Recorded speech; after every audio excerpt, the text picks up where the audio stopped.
Tonight, a special edition of Charlie Rose.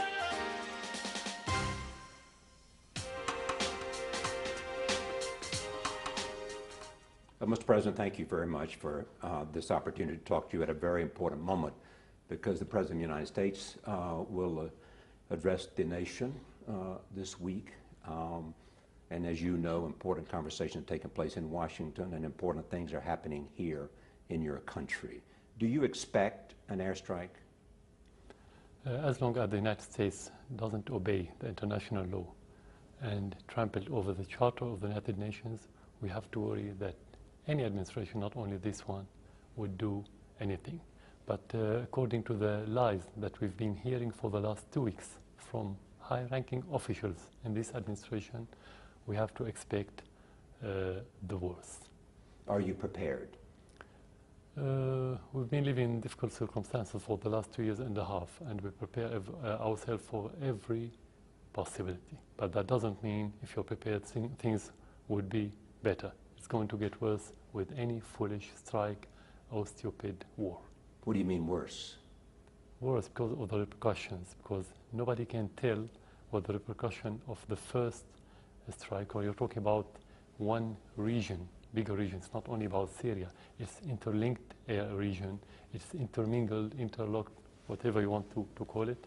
If you strike somewhere, you have to expect the repercussions somewhere else in different forms, in a way that you don't expect. Are you suggesting that if in fact there's a strike, there would be repercussions against the United States from your friends in other countries like Iran or Hezbollah or others? Yeah, as I said, it may take different forms, direct and indirect. Direct when people want to retaliate, or governments. Indirect when you're going to have instability and the spread of terrorism all over the region that will influence the West directly. Have you had conversations with Russia, with Iran, with Hezbollah about how to retaliate? We don't discuss this issue as a government, but we discuss the repercussions, which is more important, because sometimes repercussions could be more destroying than the strike itself. Any American strike will not destroy as much as the terrorist has destroyed in Syria. So sometimes the repercussions could be many doubles the strike itself. But some have suggested that it might tip the balance in the favor of the rebels and lead to the overthrow of your government. Exactly. Any strike will be as direct support to Al-Qaeda offshoot that's called Al-Nusra, Jabhat al-Nusra, and the Islamic State of Iraq and Syria. You're right about this. It's going to be direct support. This is about chemical warfare, and let's talk about that. Do you approve of the use of chemical warfare? What do you mean? The use of chemicals, deadly chemicals? Do I think that we have to use or No, do you think that it is an appropriate tool of war to use chemicals? The chemical? Yes.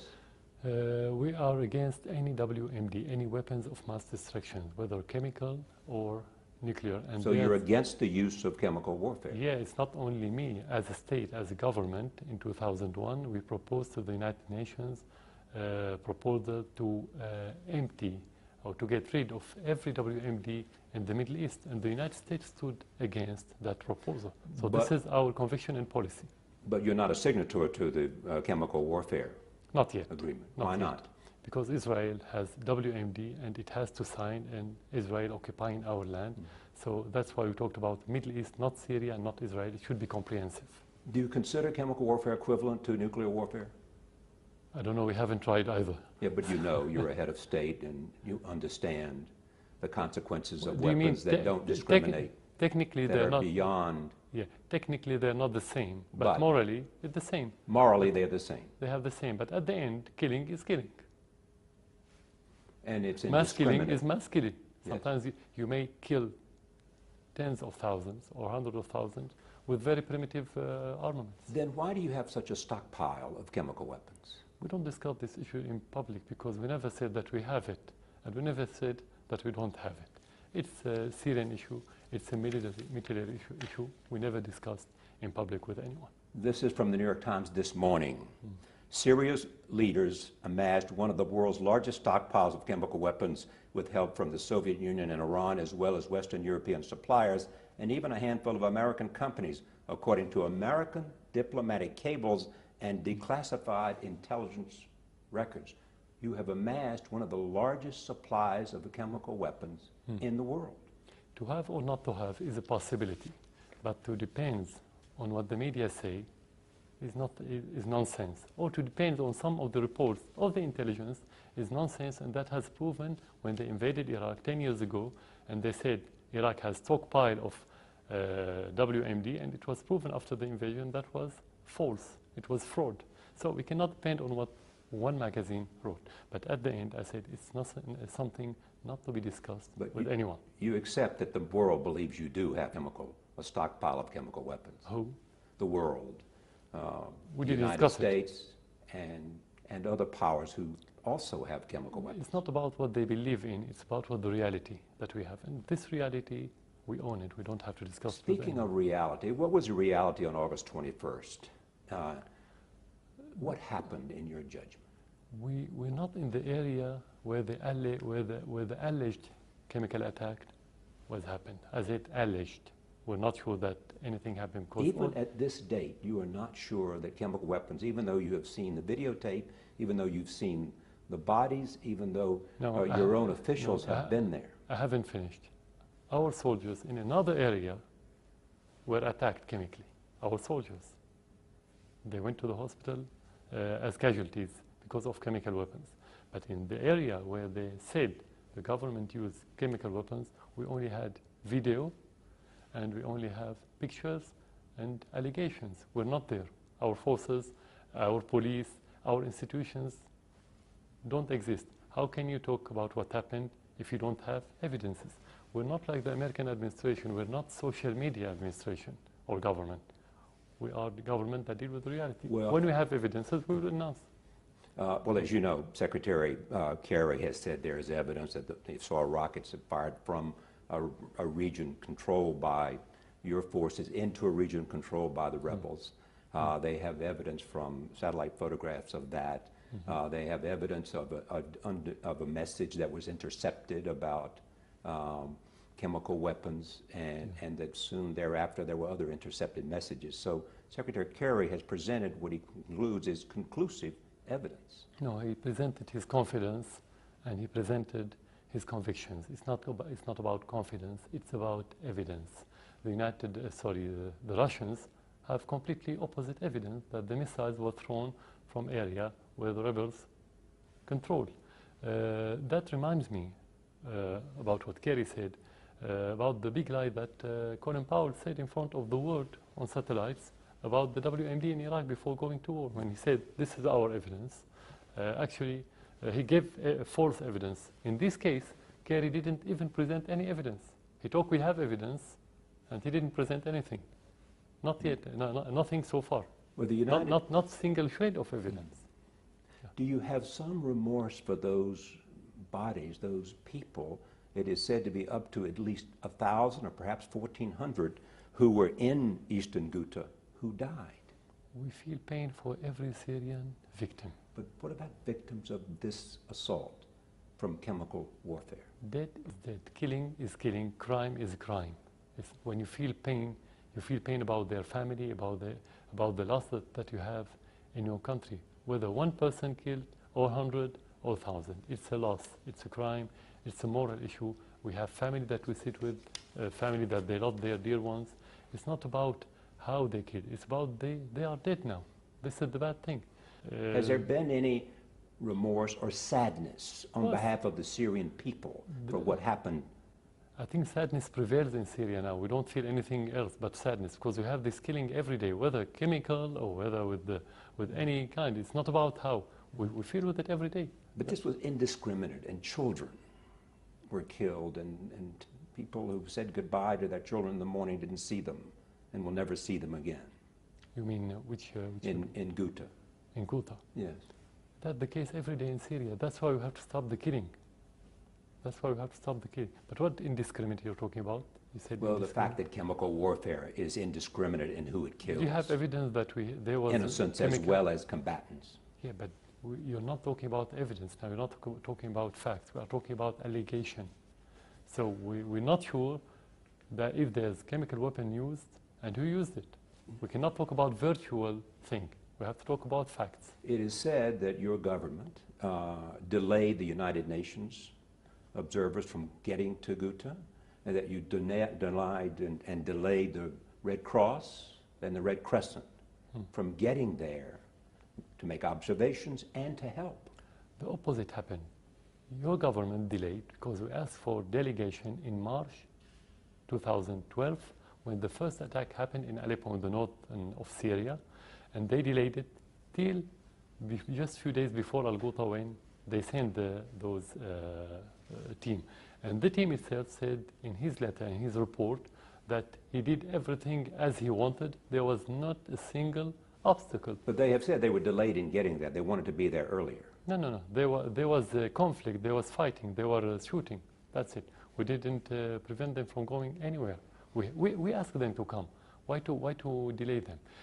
Even if you want to take the American story, they say we used the chemical weapons the same day the team or the investigation team came to Syria.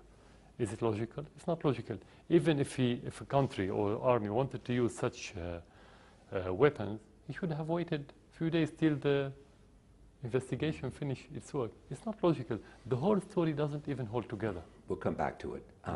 If your government did not do it, despite the evidence, who did it?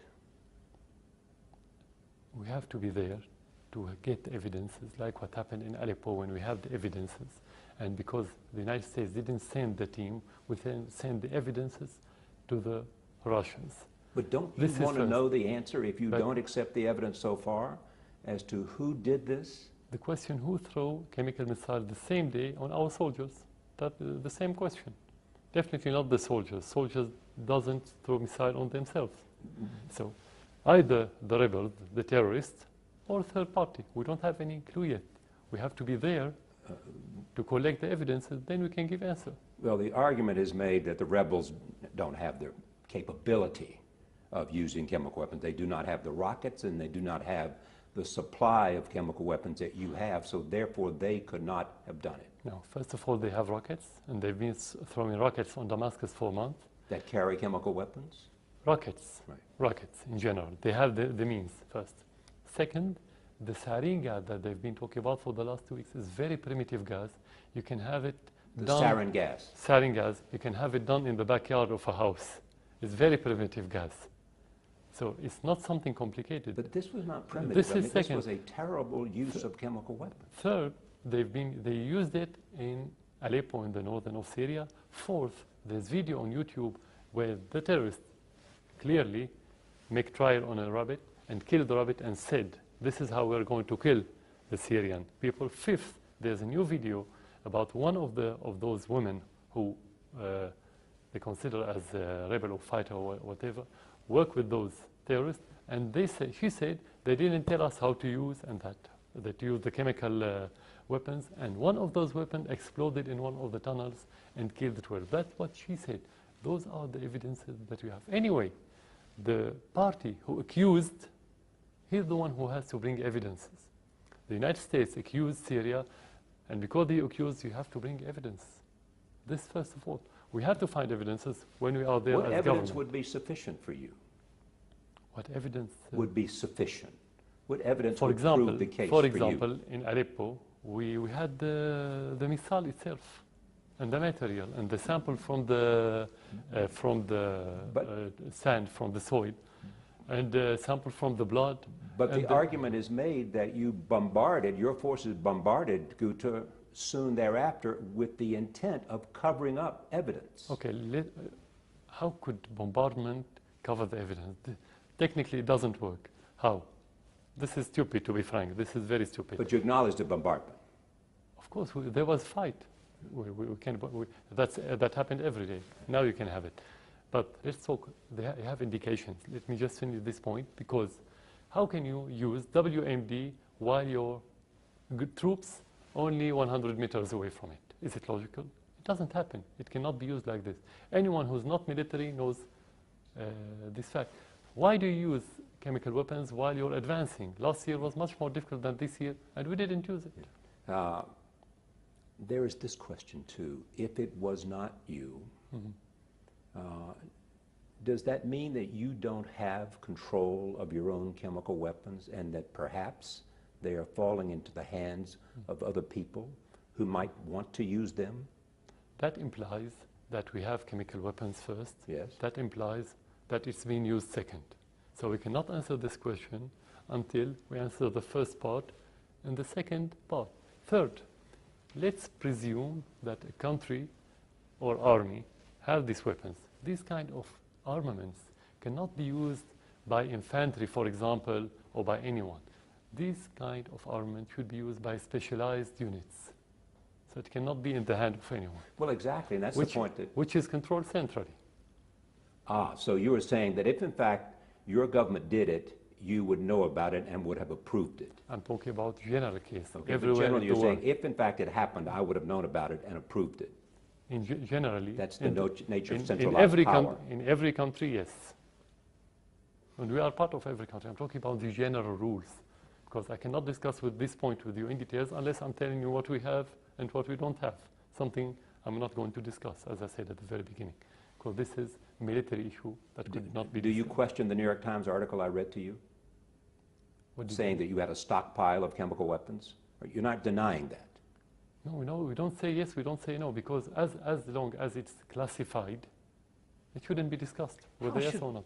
The United States is prepared to launch a strike against your country because they believe chemical weapons are so abhorrent that anybody who uses them crosses a red line, and that therefore, if they do that, they have to be taught a lesson so that they will not do it again. What red line? A red line of the use of chemical weapons against your own people. Who drew it? The president says it was not just him, that the world has drawn it in their revulsion against the use of chemical weapons, that the world has drawn that red line. It's not the world, because Obama drew that line, and Obama can draw a line for himself and for his country, not for other countries. We have our red lines, like our sovereignty and our independence. While if you want to talk the word red lines, United States used uranium-depleted uranium in Iraq, Israel used white phosphorus in Gaza, and nobody said anything. What about the red lines? We don't see red lines. It's political red lines. The president is prepared to strike, and perhaps will get the authorization of Congress or not. The question then is, would you give up chemical weapons if it would prevent the president from authorizing a strike? If that is a deal you would accept. Again, you always imply that we have chemical weapons. I have to, because that's the assumption of the president. Yeah. That is his assumption, and he is the one who will order the strike. It's his problem if he has an assumption. But for us in Syria, we have principles. We'll do anything to prevent the region from another crazy war. It's not only Syria, because it will start in Syria. You'll do anything to prevent the region from having another crazy war. Yes. You recognize the consequences for you if there is a strike. It's not about me. It's about the region. Well, it's about your country. It's about your people. Of course. My country and me, we are part of this region. We're not separated. You cannot discuss it as Syria or as me. It should be as part, as a whole, as comprehensive. That's how we have to look at it. Some ask, why would you do it? It's a stupid thing to do if you're going to bring a strike down on your head by using chemical weapons. Others say you do it because, A, you're desperate, or in the alternative, you do it because you want other people to fear you. Yeah. Because these are such fearful weapons that if the world knows you have them, and specifically your opponents in Syria, the rebels, then you have gotten away with it and they will live in fear. And that therefore the president has to do something. You cannot be desperate when the army is making advancement. That should have happened if, as I said, if we take into consideration that this presumption is correct and this is reality. You use it when you're in desperate situation. Our position is much better than before, so this is not correct. You think you're winning the war? I don't know what to winning is a subjective word, but we are making advancement. This is the correct word, because winning for some people is when you finish completely, when you win completely. And the argument is made that if you're winning, it is because of the recent help you've gotten from Iran and from Hezbollah and additional supplies that have come to your side. People from outside of Syria supporting you in the effort against the rebels? Iran doesn't have any soldier in Syria. So how could Iran help me? Supplies, weaponry. That's all before the crisis. We always have this kind of cooperation. Hezbollah fighters have been here. Hezbollah fighters on the from border outside of the country. Only on the border with Lebanon, where the terrorists attacked them on the border with Lebanon. This is where Hezbollah retaliated, and this is where we have cooperation, and that's good. Hezbollah forces are in Syria today? On the border area with Lebanon, where they want to protect themselves and cooperate with us. But they don't exist all over Syria. They cannot exist all over Syria anyway, for many reasons. But they exist on the borders. What advice are you getting from the Russians? About this war, about how to end this war? Every friend of Syria is looking for peaceful solution. And we are convinced about that. We have this advice, and without this advice, we are convinced about it. Do you have a plan to end the war? Of course. Which is? At the very beginning, it was fully political. When you had these terrorists, the first part of the same plan, which is political, should start with stopping the smuggling of terrorists coming from abroad, stopping the logistic support, the money, all kind of supports coming to these terrorists. This is the first part. Second, you can have national dialogue where different Syrian parties sit and discuss the future of Syria. Third, you will have the interim government or transitional government. So you would meet with rebels? Then you'll have the final elections, parliamentary elections, and you're going to have the presidential election. But the question is, would you meet with rebels today to discuss a negotiated settlement? In the initiative that we issued at the beginning of this year, we said every party with no exceptions. So as long as they give up their armaments. But you'll meet with the rebels and anybody who is fighting against you if they give up their weapons. Yeah, we don't have problem at all. But then they will say, you're not giving up your weapons, why should we give up our weapons? Does the government give up its weapon? Have you heard about that before? No, but rebels don't normally give up their weapons either during the negotiation. They do that after a successful... The armament of the government is legal armament. Any other armament is not legal. So how can you compare? It's completely different. There is an intense discussion going on about all the things we're talking about in Washington, where if there's a strike, it will emanate from the United States' decision to do this. What do you want to say in this very important week in America and in Washington to the American people, to members of Congress, to the President of the United States? I think the most important part of this now is, let's say, the American people. But the polls show that the majority now don't want a war anywhere, not only against Syria. But the Congress is going to vote about this in a few days, and I think the Congress is elected by the people and represent the people and work for their interests. The first question that they should ask themselves, what do wars give America? Since Vietnam till now, nothing. No political gain, no economic gain, no good reputation. The United States is at all time, the credibility is at all-time low. So this war is against the interests of the United States. Why? First of all, because this is the war that's going to support Al-Qaeda and the same people that kill Americans in the 11th of September. The second thing that we want to tell to the Congress that they should ask, and that's what we expect. We expect them to ask this administration about the evidence that they have regarding the chemical story and allegations that they presented. I wouldn't tell the president or any other official because we were disappointed by their behavior recently because we expected this administration different from Bush's administration. They are adopting the same doctrine with different accessories. That's it. So we expect, if we want to expect something from this administration, is not to be weak, to be strong, to say that we don't have evidence, that we have to obey the international law, that we have to go back to the Security Council and the United Nations. Question remains, what can you say to the president who believes chemical weapons were used and were used by your government that this will not happen again.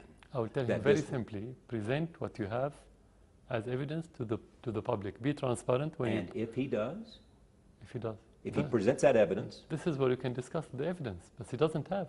He didn't present it because he doesn't have. Kerry doesn't have. No one in your administration have. If they had it, they would have presented it to you as media from the first day. they have presented it to the Congress. Nothing. They Nothing have was shown the presented. Congress what they have and the evidence they have from satellites, intercepted messages, and the like. Nothing presented. Nothing has been presented so far. They have presented it to the Congress, sir. You're a reporter. Get this evidences and show it to the public in your country. They're presenting, We dare them. they're presenting it to the public's representatives. You don't show your evidence and what you're doing and your plans to other people that within your own council. They're showing it to the people's representatives So you want who to- have to vote on an authorization to strike. And if they don't find the evidence sufficient, First of all, we have the precedent of Colin Powell 10 years ago. When he showed the evidence, it was false and it was forged. This is first. Second, you want me to believe American evidence and don't believe the indication that we have. We live here. This is our reality. your indications are that what? Sorry, What your indications are that it was that the rebels or the terrorists used the chemical weapons in northern of Aleppo 5 months ago. and on August 21st? No. That was before. That I was know. in March. On the 21st, again, they used it against our soldiers in our area where we control it. And our soldiers went to the hospital, and you can see them if you want. But the area where that attack took place was controlled by rebel forces. That you're talking about the chemical attacks. Yes. Yeah, what if they have stockpiles and they exploded because of the bombardment? What if they use the missile by coincidence and attack themselves by mistake? Let me Not talk by about, coincidence, by mistake. yes. Let me move to the question of whether a strike happens, and I touched on this before. You have had fair warning. Have you prepared by moving possible targets?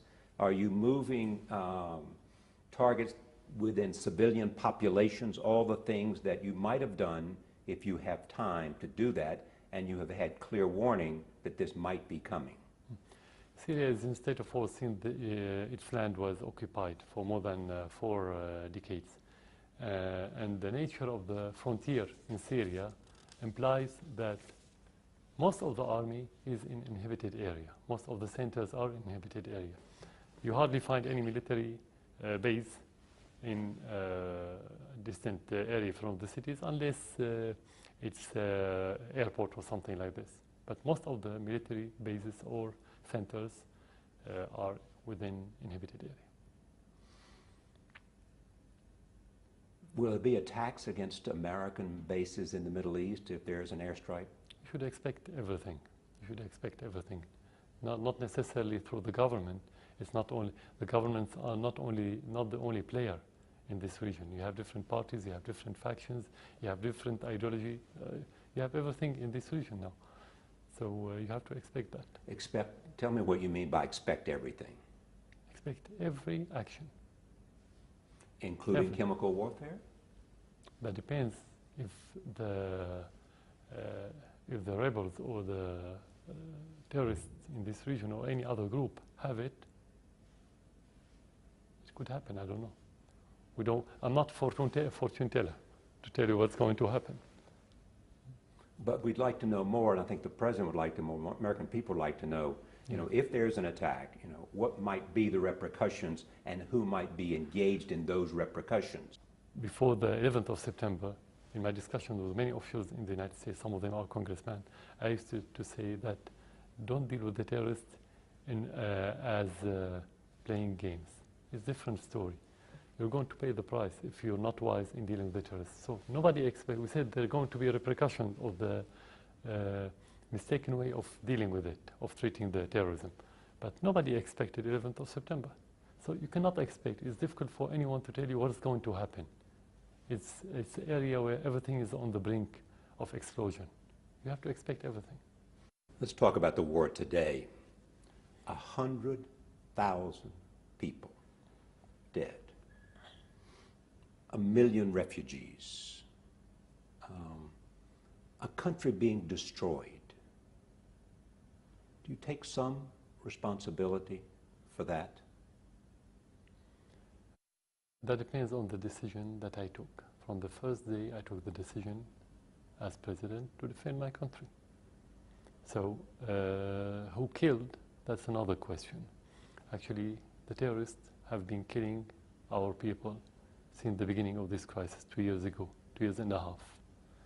And the Syrian people wanted the government and the state institutions and the army and the police to defend them. And that's what happened. So talking about the responsibility, I took my responsibility according to the Syrian constitution. That said, we have to defend ourselves.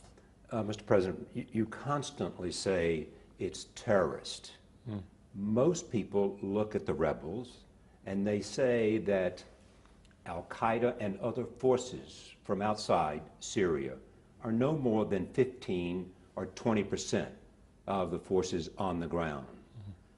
The other 80% are Syrians, are defectors from your government, and defectors from your military. They are people who are Syrians who believe that their country should not be run by a dictator, should not be run by one family, and that they want a different government in their country. That's 80% of the people fighting against you, not terrorists. No, we didn't say 80%, for example, or the majority or the vast majority are foreigners. We said the majority, the vast majority are Al-Qaeda or Al-Qaeda offshoots organizations in this region. When you talk about Al-Qaeda, it doesn't matter if he's Syrian or American or from Europe or from Asia or Africa. Al-Qaeda have one ideology and they go back to the same leadership in Afghanistan or in Syria or in Iraq. That's the question. You have tens of thousands of foreigners. That's definitely correct. We are fighting them on the ground, and we know this. But that's 15 or 20% of this. Nobody has real. But that's a realistic look at how many? 20 or 15 to 20%. No, I've said fighters from outside. Nobody knows, because when they are dead and when they are killed, they don't have any ID. You look at their faces, they look foreigners, but where are they coming from? How precise this estimate is difficult to tell. But definitely the majority are Al-Qaeda. This is what concerns us, not the nationality. If you have Syrian Al-Qaeda or Pakistani Al-Qaeda or Saudi Al-Qaeda, what's the difference? What's the matter? The most important thing is that the majority are Al-Qaeda. We never said that the majority are not Syrians.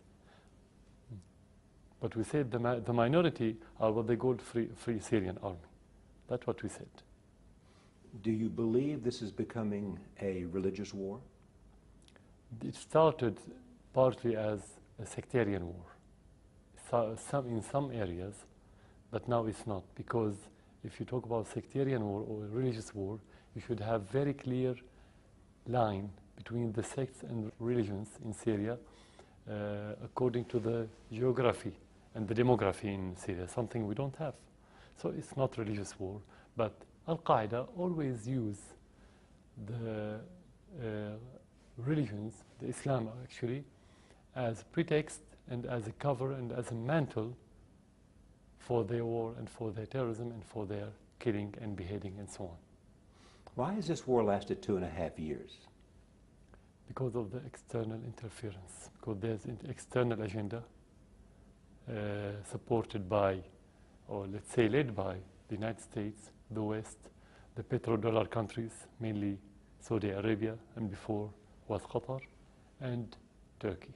That's why it lasted 2.5 years. But what are they doing, those countries you cited? Yeah, they have different agendas. For the West, they wanted to undermine the Syrian positions. For the petrodollar countries like Saudi Arabia, they think undermining Syria will undermine Iran on a sectarian basis. For Turkey, they think that if the Muslim Brotherhood take over the rest of the region, they will be very comfortable, they will be very happy, they will make sure that their political future is guaranteed. So they have different agendas and different goals. But at the same time, as I said, you've used Hezbollah and you've gotten support from Iran, from Russia. So what's happening here? Is this a kind of war that exists because of support from outside Syria on both sides? This is cooperation. I don't know what do you mean by support. We have cooperation with those countries for decades. Why to talk about this cooperation now? But then you tell me, what are you receiving from Iran? Political support. That's it? And no weapons, every agreement, no weapons, every no agreement, support, no... No. We have agreements with many countries, including Iran, including Russia, including other countries, that it's about different things, including armaments. It's cooperation like any cooperation between any two countries, which is normal. It's not related to the crisis. You don't call it support. You call it because you pay money for what you get. So you don't call it support. It's cooperation. Call it whatever you want. But the word support is not precise. We from Russia, for example, we have political support, which is different from the cooperation. We have cooperation for 60 years now, but now we have political support, which is... Well, but the Russians have said they have ongoing support for you beyond just political cooperation. I mean, they have treaties that existed with Syria. Exactly. And they provided all kinds of defensive weapons. Yeah, you said the treaties, and you said, and the official, the Russian officials said, we have not agreements, contracts that we have to fulfill. And those contracts, like any country, you buy armaments, you buy anything you want. But do you believe this has become a conflict of Sunni versus Shia? No, not yet. It's in the mind of the Saudis, in the minds of the Wahhabis. In the minds of the Iranians? No. They actually, what they are doing is the opposite. They try to open channels with the Saudi, with many other Islamic entities in this region in order to talk about Islamic society, not Sunni and Shia societies. Was there a moment for you, Yeah. as you saw the Arab Spring approaching Syria, that you said, I've seen what happened in Libya. I've seen what happened in Tunisia. I've seen what happened in Egypt. It's not going to happen to Bashar al-Assad. I will fight anybody who tries to overthrow my regime with everything I have. No, for one reason, because the first question that I ask, do I have public support or not? That's the first question that I ask as president. If I don't have the public support, whether there's what's the so-called Arab Spring, it's not spring anyway, but whether we have this or we don't, if you don't have public support, you have to quit, you have to leave. If you have public support in any circumstances, you have to stay. That's your mission. You have to help the people. You have to serve the people. I never said... Yeah, sorry. No, go ahead. Yeah. When you say public support, people will point to Syria and they say a minority sect, Alawites, control a majority Sunni population. And it's a dictatorship, and they do it because of force of their own instruments of power. That's what you have, not public support for this war against now it's been other Syrians. Now it's been 2 years and a half, okay? 2 years and a half, and Syria is still withstanding against the United States, the West, Saudi Arabia, the richest country in this area, including Turkey. And taking into consideration what your question implies, that even the big part or the bigger part of the Syrian population against me, how can I withstand till today?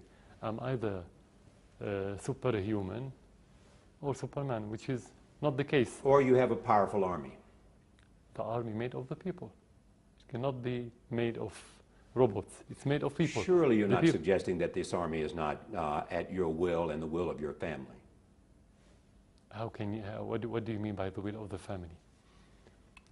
The will of your family. If your brother is in the military. The military has been every observer of Syria believes that this is a country controlled by your family and controlled by the Alawites, who are your allies. That's the control. If that situation is correct, what you're mentioning, we wouldn't have withstand 40 years and a half. We would have disintegration of the army, disintegration of the whole institution in the states. We would have disintegration of Syria, if that's the case. It cannot be tolerated in Syria.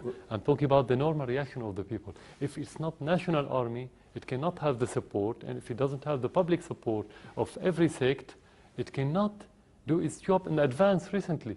It cannot be the army of the family doesn't make national war. Some will argue that you didn't have the support because, in fact, the rebels were winning before you got the support of Hezbollah and in large support from the Iranians, that you were losing, and then they came in and gave you support so that you were able to at least start winning and produce at least a stalemate. No, the context is wrong, because talking about winning and losing is like if you're talking about two armies fighting on two territory, which is not correct. It's not the case.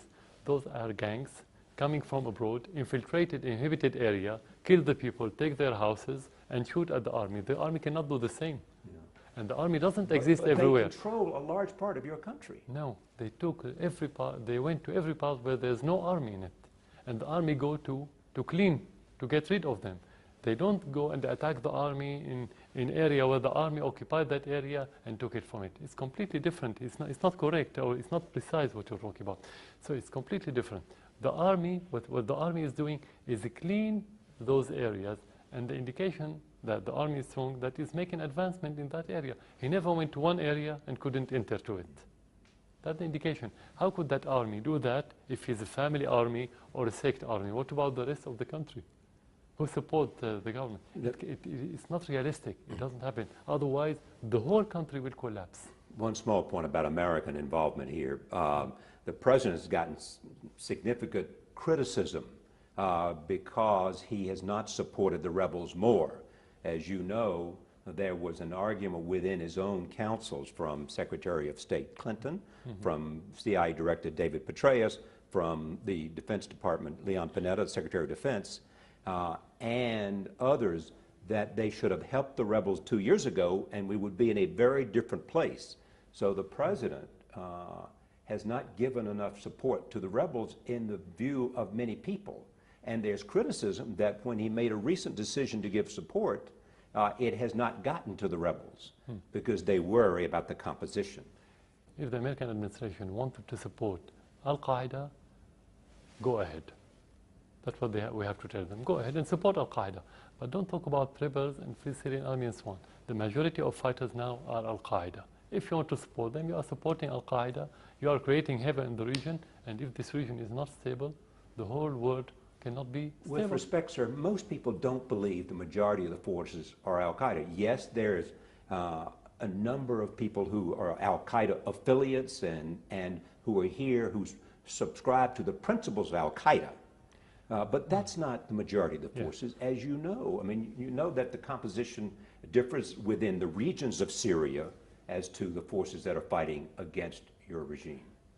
The American officers should learn to deal with the reality. Why did the United States fail in most of its wars? Because it always based its war on the wrong information.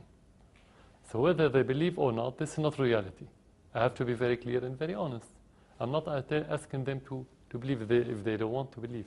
This is the reality. I'm telling you the reality from our country. We live here. We know what's happening. And they have to listen to people who live here. They cannot listen to only to their media or to their research centers.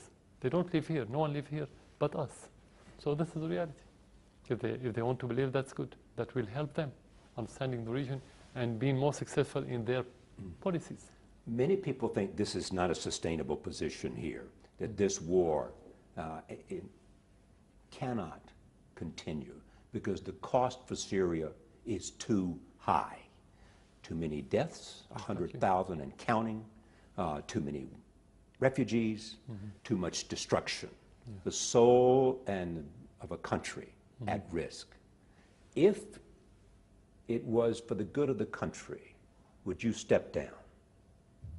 That depends on the relation between me staying in this position and the conflict. We cannot discuss it just to say you have to step down. To step down, why? And what the expected result? This is first. Second, when you're in the middle of a storm, leaving your country just because you have to leave without any reasonable reason, it means you're quitting your country, and this is treason. So it would be. You're saying it would be treason for you to step down right now because of your obligation to the country. Unless the public wants you to quit. And how will you determine that? By the 2.5 years withstanding, without the public support, we cannot. We cannot withstand 2.5 years.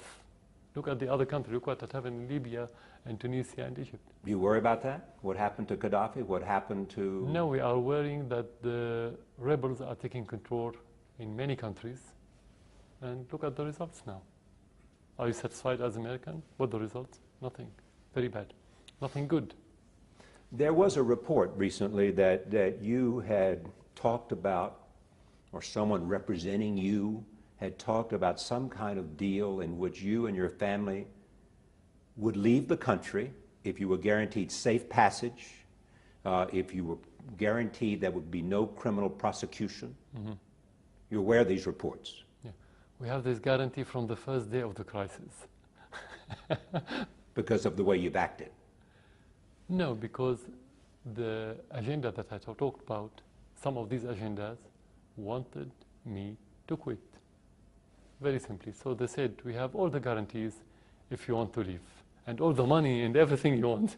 Of course, you just ignore that. So you've been offered that opportunity? Yeah, but it's not about me again. It's not my fight. It's not the fight of the government. It's the fight of the country, of the Syrian people. That's how we look at it. It's not about me. It's not about you. It's about every Syrian. What, in the end, what's the end game? Okay, of this war? Yes. It's very simple. When the Western countries stop supporting those terrorists and making pressure on their puppets country and client states like Saudi Arabia and Turkey and others, you will have no problem in Syria. It will be solved easily because those fighters, the Syrian part that you're talking about, lost its natural incubators in the Syrian society. They don't have incubator anymore. That's why they have incubator abroad. They need money from abroad. They need the moral support and political support from abroad because they don't have any grassroots, any incubator. So when you stop this smuggling, we don't have problems. Yeah, but at the same time, as I've said before, you have support from abroad. There are those who say you would not be able to survive without the support of Russia and Iran. No, it's not me. I don't have support. Your government would not be able to support. Not me. All Syria. Survive. Every agreement is between every class and every sector in Syria. Government, people, trade, military, culture, everything. It's like the cooperation between your country and any other country in the world. It's the same cooperation. It's not about me. It's not support for the crisis. I mean about your government. Yeah. You say that the rebels only survive because they have support from Saudi Arabia and Turkey and the United States and Qatar, perhaps. The difference. And I'm saying that they say you only survive because you have the support of Russia and Iran and Hezbollah. The external support can never substitute internal support. Can never. For sure. And the example that you have to look at very well, Egypt and Tunisia. They have all the support from the West and from the Gulf and from most of the countries in the world. When they don't have support within their country, they couldn't continue more than how many weeks? 3 weeks. So the only reason we stand here for 2.5 years because we have internal support, public support. So any external support, if you want to call it support, let's use this word, it's going to be additional, but it's not based to depend on more than the Syrian support. You and I have talked about this before. We remember Hama and your father, Hafez al-Assad. He ruthlessly set out to eliminate the Muslim Brotherhood. Are you simply being your father's son here? I don't know what you mean by ruthlessly. Because You know what happened at Hama? I've never heard a war, a soft war. Have you heard about soft war? There's no soft war. War is a war. Any war is ruthless. And when you fight terrorists, you fight them like any other war. So the lessons you have here are the lessons you've learned from your father and what he did in Hama, and which it is said and influenced you greatly. It said what? Sorry? It is said that what your father did Yeah. at Hama influenced you greatly in terms of your understanding of Yeah. what you have to do. The question, what would you do as American if the terrorists invading your country from different areas and started killing tens of thousands You of keep saying Americans? he's a terrorist, but in fact it is a popular revolution, people No. believe, against you that was part of the Arab Spring that influenced so Yeah. many other countries. Revolution should be Syrian, cannot be revolution imported from abroad. But it didn't Revolution start from abroad. It started here. Yeah, those people that started here, they support the government now against those rebels. That's what you don't know. You don't know as an American, you don't know as a reporter. That's why talking about what happened at the very beginning is completely different from what's happening now. It's not the same. There's very high dynamic things are changing on daily basis. So it's completely different image. Those people, though, who wanted revolution, they are cooperating with us. I'm asking you again, is it in fact you being your father's son and you believe that the only way to drive out people is to eliminate them the same way your father did? In being independent, yes. In fighting terrorism, yes. In defending the Syrian people and the country, yes. When I first interviewed you, there was talk of Bashar al-Assad. He's the hope. He's the reformer. That's not what they say anymore. Who? People who write about you, people who talk about you, people who analyze Syria and your regime. Exactly. So the hope for American is different from the hope of Syrian. For me, I should be the hope of the Syrian, not any other one, not American, neither American, neither French, or anyone in the world. I'm president to help Syrian people. So this question should start from the hope of the Syrian people. And if there's any change regarding that hope, we should ask the Syrian people, not anyone else in the world. But now they say, their words, a butcher. Comparisons to the worst dictators ever to walk on the face of the earth, comparing you to them. Using weapons that go beyond warfare.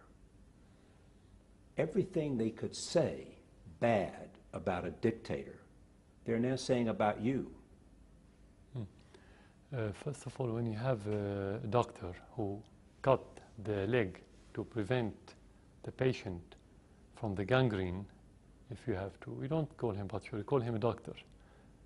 And I thank him for saving the lives. When you have terrorism, you have war. When you have war, you always have innocent lives that could be the victim of any war. So you cannot talk about, we don't have to discuss what the image in the West before discussing the image within Syria. That's the question. It's just not the West. I mean, it's the East and it's the Middle East, and I mean, you know, the eyes of the world have been on Syria. We have seen atrocities on both sides, but on your side as well. They have seen brutality by a dictator that they say so we have puts you in a category with the worst. Yeah. So we have to allow the terrorists to come and kill the Syrians and destroy the country much, much more. This is where you can be a good president. That's what you imply.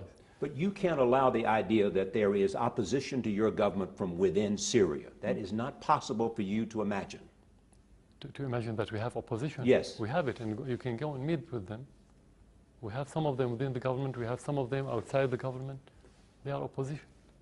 We have it. But those are the people who've been fighting against you. Opposition is different from terrorism. Opposition is a political movement. Opposition doesn't mean to take armament and kill people and destroy everything. Do you call the people in Los Angeles in the 90s, do you call them rebels or opposition? What would the British call the rebels less than 2 years ago in London? Did they call them opposition or rebels? Why should we call them opposition? They are rebels. They are not rebels even, they are terrorists. They are behaving is opposition, opposing country or government by behaving, by barbecuing head, by eating the hearts of your victim. Is that opposition? What do you call the people who attacked the 2011th of September? Opposition? Even if they're not American, I know this. But some of them, they have, I think, nationality. I think one of them has American nationality. Do you call him opposition or terrorist? Why should you use a term in the United States and England and maybe other countries and use another term in Syria? This is double standard that we don't accept. I once asked you what you feared the most, and you said the end of Syria as a secular state. Yeah. Is that end already here? According to what we've been seeing recently in the area where the terrorists control, where they ban people from going to schools, ban young men from shaving their beards, and women have to wear, to be covered from top to toes, from head to toes. And let's say, in brief, they leave the Taliban style in Afghanistan, completely the same style. With the time, yes, we can be worried because the secular state should reflect secular society. And this secular society, with the time, if you don't get rid of those terrorists and this extremism and the Wahhabi style, of course it will influence at least the new and the coming generations. So and we don't say that we don't have it, we're still secular in Syria. But with the time, this secularism will be eroding. Mr. President, thank you for allowing us to have a conversation about Syria and in war that is within, as well as the future of the country. Thank you. Thank you for coming to Syria.